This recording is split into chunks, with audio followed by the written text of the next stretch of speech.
भाऊच्या धक्क्यावर जेव्हा भाऊने तिचा भाऊ आलाय, आता बोला. जेव्हा भाऊ म्हणून प्राजक्ताची साईड घेतली, इथे बसून किती तुम्हाला भारी वाटलं? खूप भारी वाटलं. खूपच छान. म्हणजे मला तेव्हा असं वाटलं रितेशजींचं, की ते एक तर खूप प्रेम करतात प्राजक्ताला आणि ते तिच्या चांगल्या गुणांना म्हणजे प्रोत्साहन देतात आहे, की "हो, तू अशी आहेस आणि मला ते आवडतंय." आणि रितेशजींनी भाऊ म्हणजे तिला बहीण म्हटलंय, तर नक्की ती राखी बांधायला तिने अगदी. जावं असं मला वाटतं. आणि अर्थात ते दोघे मला फार आवडतात आणि रितेशजी पण मला फार आवडतात. खूप पॉझिटिव्ह नेचर आहे त्यांचं आणि प्राजक्ताही खूप पॉझिटिव्ह आहे. तर मला आवडलं, अर्थातच आवडलं.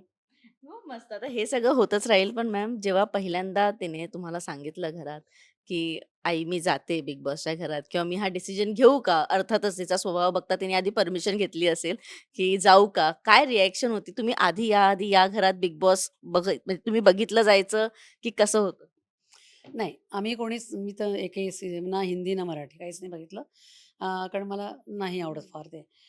पण ती बघायची. ओके. ती हिंदी सगळे तिने बघितलेत, मराठी पण तिने हं. सगळे बघितले आणि तिला आम्ही म्हणायचो सारखं, "काय बघतेस तू बिग बॉस?" असं.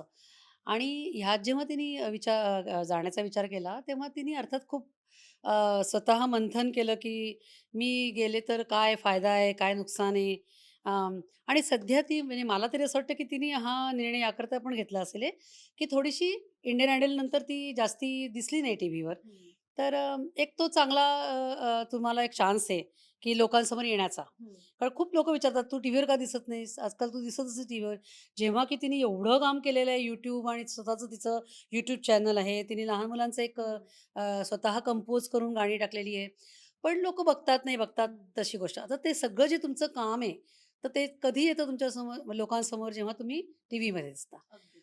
चेहऱ्याला महत्त्व आहेच, प्रश्नच नाही काही. तर म्हणून तिने हा निर्णय घेतला असावा असं मला वाटतं किंवा घेतला. तुम्ही big boss season 6 Marathi top 5 मध्ये कोणाला बघताय आता? अर्थात मी माझ्या मुलीला बघतेय आणि मला अगदी देवाला मी प्रार्थना करते, की ती जिंकूनच बाहेर यावी.